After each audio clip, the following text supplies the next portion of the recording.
Hey, what's going on, everybody? Today we are going to talk about no more budgets. I am Julie Murphy, and I have spent over 25 years being a financial planner, working with thousands of clients throughout the years. And I've learned a few things to get you to a life that you absolutely love. And it's hard to believe.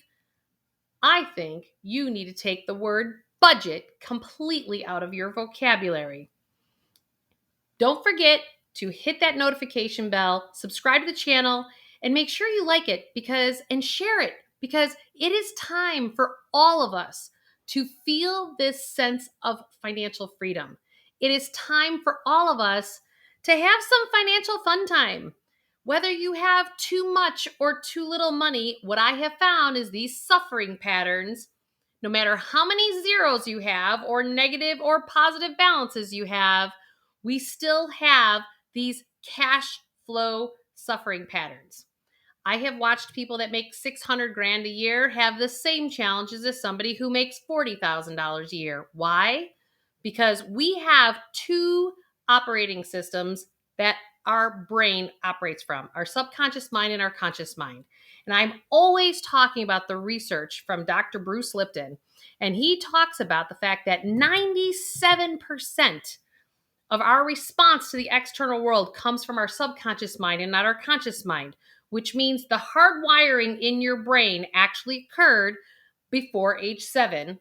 And that is now how you respond to the world. So when it comes to money, I want you to think about the homes that you grew up in, the communities you grew up in, and all those little tapes that were recording as your parents were talking about money, not talking about money, fighting about money. There was not enough money. There was too much money. People were trying to control each other with money, or whatever that flavor was, or whatever that storyline was that was in your household and your community that you grew up in. It is what has shaped exactly how you interface in your financial world. So I always talk about the fact that I want us to look at our money in our short term, midterm, and long term timelines. We're not going to talk about the mid and long today or we're not going to actually talk about short term, midterm, or long term today because I want to take it to the other three buckets. The other three buckets are you've got your financial past, your financials in the present moment, and then you also have your money for your financial future. So your financial future is where I break people down into those timelines in short term, midterm, and long term. And most financial planners out there do not even really address your financial past, which are the debts that you've created. That could be your mortgages, your student loans, your credit cards, money to family members, car loans, whatever that flavor of debt is, that's your financial past. So you're trying to live in the present moment to pay for all of your past choices. Why do most people not talk about that? Because it's not the product lines that they actually get paid on.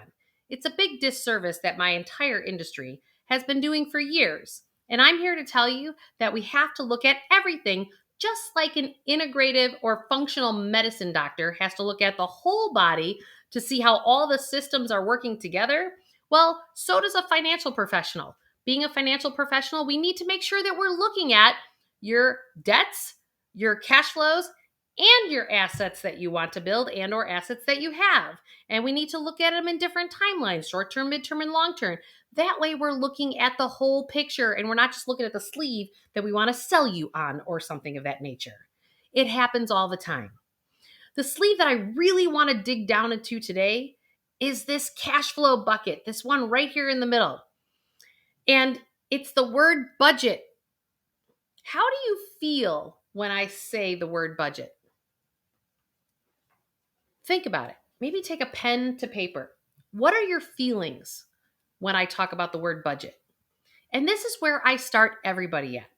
Because what I've come to realize, the pattern that most people feel is that they feel limited. It's like somebody just put a clamp on you and they're like, oh, I want to get out of here. It's like going on a diet and telling yourself you can't eat Oreo cookies. And all of a sudden you don't eat Oreo cookies for 6 weeks. And then within 2 months, you're eating a whole sleeve of Oreo cookies. Our budgets are no different. it is super important for us to start to look at taking the word budget completely out of your vocabulary. Why? Because our money is energy. Everything is energy. Our physical bodies are energy. The wall behind me is energy. This computer is energy. Quantum physicists have proved this. Einstein said E equals mc squared. So if we can be in agreement that everything is energy, we now need to just realize, how is our money energy? And our words are energy. Our feelings are energy. Our thoughts are energy. So if we are thinking and feeling that a budget deflates you, or it makes you feel contracted and not expansive, guess what? That feeling or those thoughts of scarcity or limitation or victim to the system, victim to what my employer chooses of giving me a raise or not giving me a raise, or victim to inflation because go pulling up to the gas pump, it's costing more, and now I'm screwed. Well, this is all being victim to things that are outside of yourself. We need to shift our thoughts, our words, and our feelings around our cash that gets deposited into our checking accounts from our jobs or wherever your cash comes in from, to what's going out the door. And do it from a place of empowerment, which leads to more abundance as opposed to a place from financial scarcity and a place of being a victim. So, how do we do that? Well, the first thing I want you to do is I want you to actually think about not a budget, but how do you want your money to flow? And ask yourself that question. Now, some of you are going to be little smarty pants and you'll be like, I want it to flow. I want this and I want that. Da, da. I need to ground you here for 1 minute, because the only thing that you can do is actually come from a place of empowerment based on the reality that you have financially created thus far. I know, right? Some of us are sitting here going, ugh, it's like a spending hangover. It's like, particularly this time of year when you're coming off of it at the end of the year, you had the holidays and you're like, whoa, like, why did I put that on my credit card? And this is where I want this to stop. And again, this is not only people who have $40,000 of income. I've seen people at $600,000 of income feel the exact same way.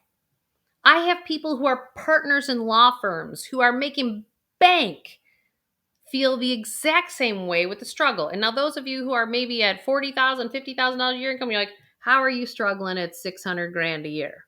And I'm telling you, it's because we have chosen our cash flows, our cash outflows, to be particular things.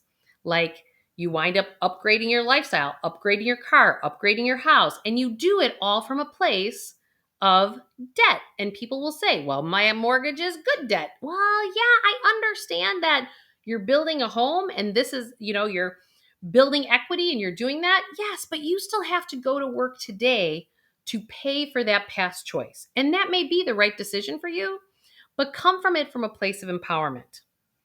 I want us to, and what do I mean by that? That seems a little esoteric to some people. So if you actually just map out, and I'm going to include a link below of a worksheet that I like to use with clients that is going to allow you to just say, you know what? It is what it is. You really can't do anything except the reality that you have created. Now, what you will naturally do is you will start to beat yourself up. And I'm here to tell you, no more beating yourself up, because your reality is your reality. And if you want it to change, then let's do it from a place of empowerment as opposed to like punching yourself in the face on a regular basis for making mistakes. Guess what? Last time I checked, all of us are human beings. And we all probably have something that we probably wouldn't have done a second time because we're like, ooh, that was a nosebleed. I don't really want to do that one again. And we've all done it. Again, whether you're partner at a big firm or if you're, a tradesman or woman, it doesn't matter. I see the patterns across all careers, all job functions. It has to do with how our society has been using debt instruments for the last 50 years. And it has pigeonholes all of us into a lack of freedom, feeling like we all have a ball and chain. So I want you to start to choose your freedom and claim your financial freedom again when it comes to our cash flows. And so, how do you do that? When I was on Capitol Hill a few years ago, I had all these congressmen and women sitting there, and they said to me, and the panel, they said, because they were all financial professionals like myself, and they said, how do we get Americans to save more for retirement? And we got all the answers, all the canned answers that are typical textbook answers. And then I was the last one to go, and I said, "You're asking the wrong question." And they're like, "Excuse me?" I said, "You're asking the wrong question. You're asking Americans, like, how do we get you to save more for retirement? Because there is a huge gap in America in a lack of retirement savings. So people are going to be working until the day they die because why? We don't love ourselves enough to save enough for our own retirement because pension plans are no longer being provided in the majority of jobs out there these days." And the question I said to the congressmen and women is I said, you have to ask them, you have to stop allowing like such easy access to debt or to declare bankruptcy and repeat the patterns. It's all these emotional patterns that we are mapping out. And I have other videos of how to get out of that emotional patterning. So go check them out of how do we get people to clean up their financial past while living in the present moment and plan for their future, which includes retirement and other things, not just retirement. But they can't even fathom saving for retirement when their money today is all paying for yesterday.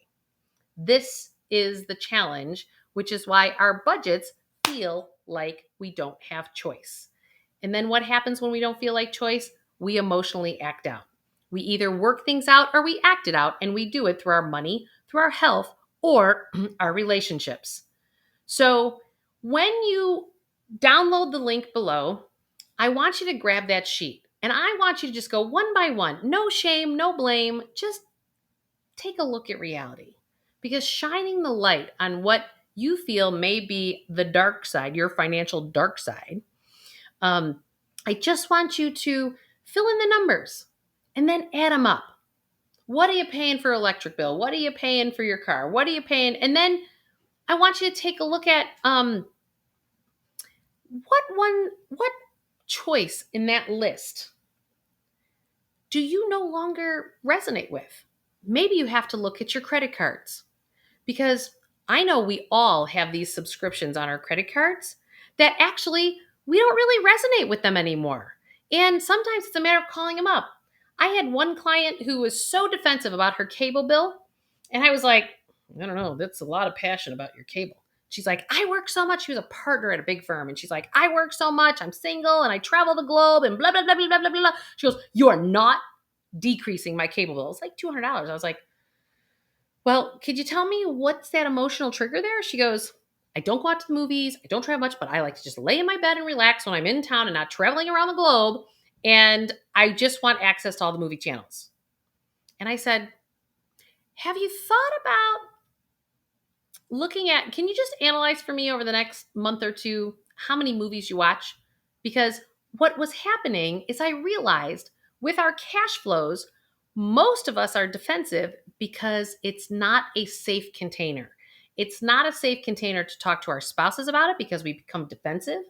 We also become defensive and not safe because we individually have so much shame, blame, guilt, and judgment around how we've created our cash flows or how far behind we are in retirement planning or not enough for my kids' college funds or whatever the story is of your not enough button or not worthy button when it comes to your money and how much you've saved. We all have some version of that, whether it's super strong or even something that just underwrites under the surface. So this cable bill, when she came back 2 months later, and I said, so tell me, what did you notice? And she said, I watch about 10 movies a month. And so we did the math. And I said, well, if we just got an on demand service and took out the actual stations, it's just that the old way she was doing it has become the more costly way to do it. And so then we got her access to more movies, which you younger ones are watching this going, duh, why don't you just use streaming? I get it. But some of us, and I'm not that old, and I have people, I'm in my 40s, and there are a lot of people in their 40s who actually still have those cable stations because we're creatures of habit. So I want us to take a look. And we were able to get her cost down to about $75 a month. So then we opened up in her cash flows. So we still matched her heart's desire. And this is where your empowerment on your cash flows come from. We matched her heart's desire with her cash flow. So now we had opened up 125 bucks. And I'm like, now that needs to seed your financial intentions. And whatever those financial intentions are, now be cautious here. Many of you out there will say, because you've been operating from a financial scarcity standpoint, we often then sit there and go, oh, well, I'm going to spend it over here now. I see that a lot when people pay off their car loans. Like, oh, that $500 a month is now mine again. And it's like, wait. You're going to buy another car, aren't you? People always say, yeah. I'm like, well, how about we make you become your own bank over time as opposed to continuing to depend on somebody else to be your bank, which you're paying a premium and interest rate for. Now, interest rates have been low over the last decade, all things considered, but that's not necessarily going to be reality moving forward. So I believe it's all about creating financial intention. So when we come from a place of financial empowerment, we create intentions with our money. And there are great vendors out there that are online savings accounts that you can name that financial intention. And you can actually name the account, my car fund. It's wonderful. There's a bunch of different ones out there. Capital One's got one. Ally has one. Barclays has one. The list goes on. Citibank has one. There's a whole bunch of online savings accounts where you can actually name your financial intention and your money is still FDIC insured. And so this is shifting your cash flows, your budget. Again, take that word out of your vocabulary because it doesn't feel expansive and it doesn't feel good to any human being that I know. It's just about you choosing. This is about you choosing your cash flows. So this one client chose to reduce. She still got her heart's desire met with the movies, but she opened up cash flow. So now we have that $125 a month going more to the things that she thought was important. Some of it being some debt payoff, some of it to save for nieces and nephews and college funds, and some of it for her own retirement. We split it up because they're all three important to her. So the question is what's important to you? Something that was important to you 2 years ago may not be as important today when you actually take the time to love yourself and just write down your cash flow reality. What's coming in, what's going out. One of the beauties of the pandemic and one of the gifts that we have gotten is the fact that it forced us to stop spending. It was like the brakes got put on the choo-choo train and all of us were stuck in our homes and going, wow, I have nothing to distract myself with anymore. Going out to bars, spending money on other people. It's like nothing was open except for Amazon or online shopping, I should say. But we all did less of it. Over the last 2 years, $250 trillion in the United States made it into savings accounts because people were not spending as much. It is a great opportunity to redesign your cash flows to what's really important to your heart and soul. If you're tired of running the rat race, this is how you get out of it. If you're tired of working a job you don't love, this is how you get out of it. It's about now choosing your life from your heart and soul today. Not yesterday, not tomorrow, not who your parents expect you to do or your family or your employer. Anything. This is about you. It's all about you. So choose to build your wealth from the inside out. I talk about that all the time in my book, The Emotion Behind Money. So I hope these tips and tools were helpful for you today because I am here to help to get you to a life that you absolutely love. So don't forget to hit that subscribe button, and please, could you share this? Because we have a lot of financial healing that needs to happen around the world. because it's time for all of us individually to take our financial power back and no longer turn our power over to our employers or the government or banks, whomever. It's about you choose your cash flow. You choose your life. And you can do it because I've helped thousands of people do it. We'll talk to you soon. Thanks, everybody. Bye.